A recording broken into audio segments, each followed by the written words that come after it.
Happy birthday, sis. You used to be my older sister. Now you're my younger sister. Many happy returns. My name is David Daniel Ball, and these are the headlines for Tuesday, the 5th of May, 2009. Almost all school teachers have been bullied, says a study. As a former full-time teacher, I can confirm this and raise my concern over the treatment of Hamida Rahman's death, which I feel has not been properly investigated, and which may have resulted from such bullying which hadn't been directed at the student. ETS delay, a humiliating backdown, says Turnbull. Eczema treatment refused, baby dies. Point-to-point cameras to target New South Wales.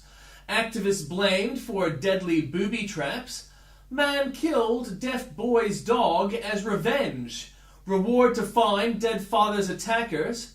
Turnbull fails to push what opposition stands for, says Bishop. It is really easy to hit the Liberal Party and to have it reported, but very hard to criticise the ALP and have it reported. So that when Rudd abused a hostess, it was noted that many previous instances of his abuse had not been reported, even though they had occurred at times, to the journalists themselves.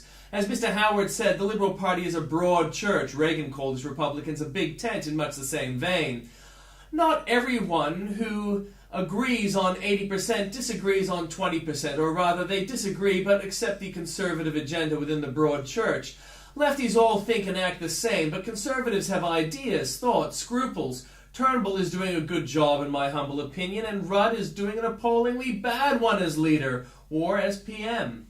And in comments, security curtain has been left wide open from Piers Akerman. The decision to let the Chinese government build an antenna network for the CSIRO virtually adjacent to a top-secret joint US-Australian intelligence and operations base has left military chiefs dumbfounded. This is not the first Rudd blunder or the first ALP one involving black ops and bad judgment. Whitlam's engagement with China resulted with the rapid evacuation from Vietnam so that supplies left behind for the South were captured by the communists and became a threat to Australian security. Whitlam's solution was to give Timor to Jakarta and prevent the sale of Vietnamese weapons to communist Timorese, a tragedy that still hasn't completely unraveled to this day. Rudd may have involved himself with the possibility of a good headline and a blackout gone sour with the killing of Alfredo Reinado. Not many survived to the end of the Long March of Mao. Where will Rudd lead us on his Long March? Prudent Pain by Tim Blair. At 27, Carol Gould began planning for her future.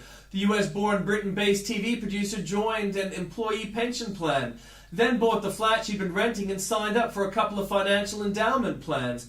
By the time she was 30, Gould had made all the sensible financial decisions those of us now in our mid-40s wish we had made at the early age. None of her investments were risky. Had anyone looked at my life at 30, Gould wrote later in the week on online journal Pajamas Media, they would have said I was the most prudent young woman. Gould is now 55. She is broke. Climate changers change. The problem with global warming, according to the New York Times, some environmentalists believe it's global warming. He turns people off, fostering images of shaggy-haired liberals' economic sacrifice and complex scientific disputes, according to extensive polling and focus group sessions conducted by Echo America, a non-profit environmental marketing and messaging firm in Washington. Another term that turns people off, non-profit environmental marketing and messaging firm in Washington. Still, let's hear them out. Instead of grim warnings about global warming, the firm advisors talk about our deteriorating atmosphere. Drop discussions of carbon dioxide and bring up moving away from the dirty fuels of the past. Don't confuse people with cap and trade. Use terms like cap and cash back or pollution reduction refund. These people are geniuses. They're wildly wordsmiths, can't possibly fail. Why cap and cash back has the word cash in it? Rubes will line up for miles around. All of this linguistic fussiness is due, as the New York Times admits, to an increased shunning of environmental alarmism. Margaret the Great by Tim Blair. Mark Stein salutes Margaret Thatcher. Heaps more for you there at the link. And an update further from Stein. Mrs. Thatcher privatised British Telecom, British Airways, British Leyland, but we still have a nationalised British political culture, the reflexive gripe that if something's wrong with your local hospital or your local school, it ought to be fixed by some Secretary of State in a Whitehall department. Zinks avoids clink. Killer academic George Zinken remains on the loose, although the police have located his Jeep and, within it, his passport. Unlikely that it lists his current occupation, however. Like a taser, but furry. First aim your dog, then fire. Police pup gallery here. And an update, the sheer athleticism of these cop dogs is remarkable. Andrew wants details. Regional trip blogging champion Andrew Sullivan continues his Ahab-like pursuit of Sarah Palin and the Great Alaskan Mystery Baby. There's only one reason anyone would ask any such questions, and that would be if there was some doubt over Palin being Trigg's mother. Otherwise, what on earth would be the point? Pushers punished. Retailers have been warned not to profiteer from a plastic shopping bag ban, which starts today. Responding to Woolworth's launch of his new reusable bag range, which will sell for up to $4.99 for the deluxe model, Environment Minister Jay Weatherill has warned his office will monitor the cost of reusable bags to the public. We will guard against people making windfall profits. Plimmer on being slimed by Andrew Bolt. Professor Ian Plimmer sums up 3 weeks he's had since he released a book skeptical of man-made global warming. In Heaven and Earth, Global Warming, the Missing Science, I predicted that critics would play the man and not discuss the science. Initial criticism appeared before the book was released 3 weeks ago. Read on to find out about the criticism by people who couldn't be bothered reading the book. Meanwhile, Plimmer's book is in its 4th reprint. Were they spinning or were they lying? Until yesterday, we could not wait a day longer to do something useless to stop a warming that stopped already. Prime Minister Kevin Rudd in September 2008 said we must prepare for a low-carbon economy. To delay any longer, to stay in denial as the climate change skeptics and some members opposite would have us do, is reckless and irresponsible. Well, that's all changed now that they're in government, but you can read more of that there at the link. Taliban threat to Pakistan's nukes.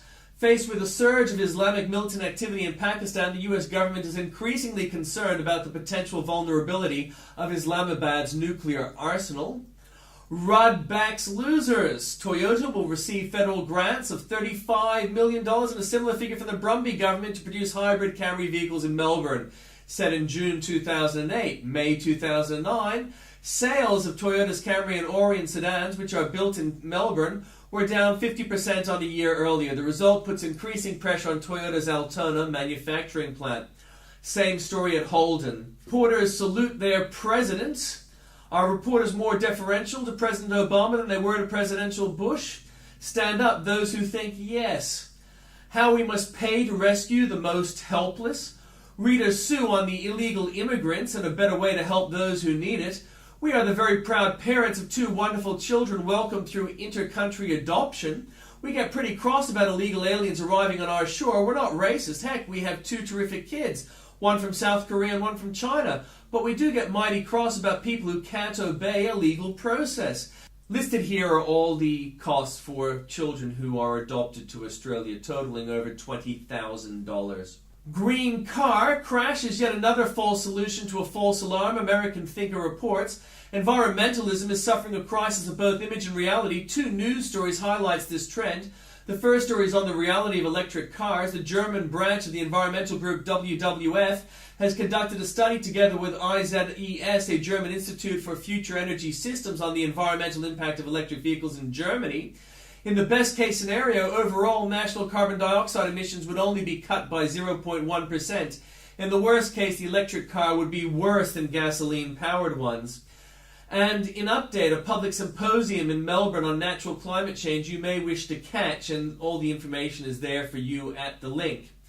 How will Garrett spin this? Remember this Peter Garrett commercial for Labour from 2007? Most Australians of all ages and from all walks of life are now aware that global warming is real and that climate change needs our urgent attention. Well, Peter, were you spinning then or are you spinning now? False choice, actually. Our Environment Minister was spinning then and is spinning now. This was always a fake fix to fix a fake crisis with a fake deadline but very real costs. Imam Costello, yes, another right-winger banging on about Muslims and multiculturalism. You can read more about that at the link. Kim gets his bomb, a frightening admission which I missed last month. North Korea has nuclear weapons, which is a matter of fact, the head of the IAEA, Mohammed El-Baradei, said this week. Rudd delays the ETS, man and the missing doctor. Flu fizzles out, Rudd still feverish. Democrats not practicing what they preach by Baier.